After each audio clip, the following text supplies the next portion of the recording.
Hey everybody, continuing on with the tattooing part of my park. You could see the Tat Eve finals are going on today in the stadium area. You walk up a ramp to the backstage of the area where you can continue on through some walkways through the canyons, or you could go back up this ramp over here which brings you into the actual stadium. We'll start out by heading over down the walkways and see what's back here in the canyons. There's several places where you cross over the track, and you can see down below there's a couple of shops or places to get things to eat. We won't actually walk down there. We'll just continue walking on the upper part of the walkway here. And here's a little food shop here. And continuing on, there's some bathrooms to the right, and where you ultimately end up in the back in the deep canyons at the Jawa Claw, which is a flat ride kind of hidden back in the canyon area. Heading back in the other direction, you go up the ramp here, a staircase, and actually enter the pod racing stadium. The stadium took a really long time for me to build. There were lots of components to it, lots of pieces I had to build, and you can see here where the pod racer roller coasters kind of speed past the far end or close end of the stadium here. Also up above there, you could see that I had a jumbotron that has a video playing of coverage of the pod races. We'll kind of cross this little pedestrian bridge here to the what I'm calling west side of the stadium. One thing I want to point out too right here, you can see all these guests standing here, and they appear to be cheering. What I did is I had to put a high number of path pieces and lock those guests on those path pieces so they couldn't leave. By jumping around and waving, saying they're stuck basically in the game, they, it looks like they're cheering on as the racers come through the stadium. Underneath here, there's a little viewing window where you could see the pod racers or the roller coasters come by a couple directions here at ground level. Also under this main atrium, there's a couple shops, and then you eventually end up into the main concourse area here where there's a number of shops. This doorway here is kind of the other side of the portal for that back pathway that I showed you in the previous video, where where they walk behind the covered walkway to get to this area of the park to help with some of the congestion issues.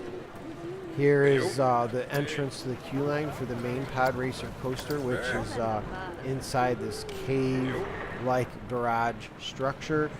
To actually get into the cave, if you're not going onto the ride, though, you go briefly back outside and you enter into the pod racer garage.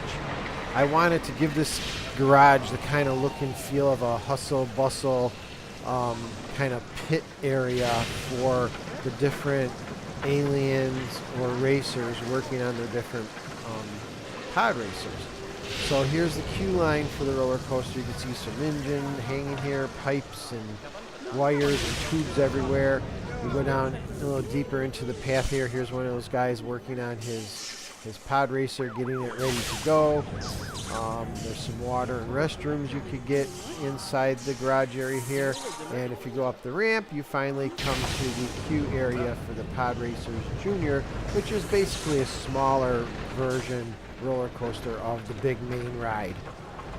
The entire inside walls that weren't actually terraformed are also covered with billboards with a terracotta type texture applied to them on the walls and on the entire roof or ceiling of the inside of this area to make it look like you're actually in a cave, carved out cave type structure where these rides start and finish from.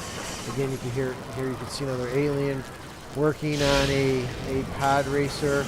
I have some triggers set up as the trains come in, sparks and electricity fly from it, just to give kind of a feel of motion. I'm going to zip back outside here just to kind of show you what this show building looks like from outside.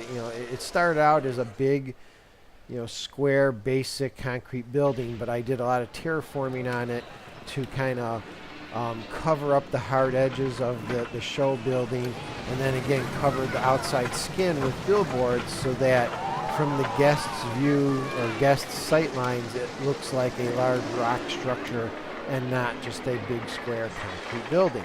From above, though, you could see where the sight lines are different and how it's really just a regular building behind the scenes.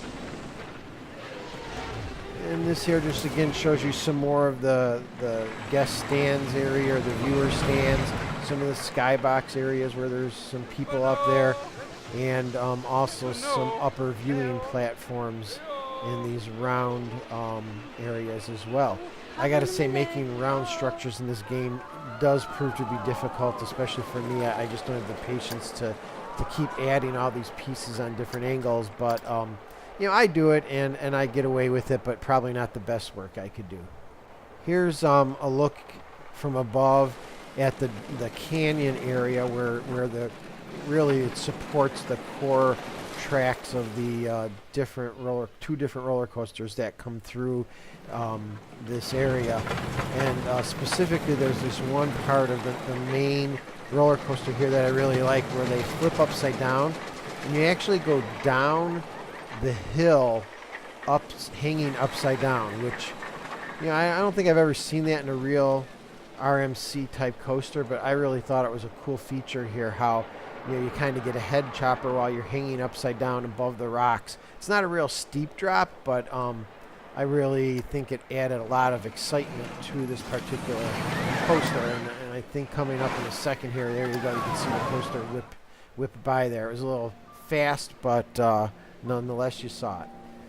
As I kind of fly out above the whole land here, I'll close this overview with kind of a still shot of the entire land, and take a look at the photos I'll be posting and enjoy seeing some more details in this area as I get them displayed.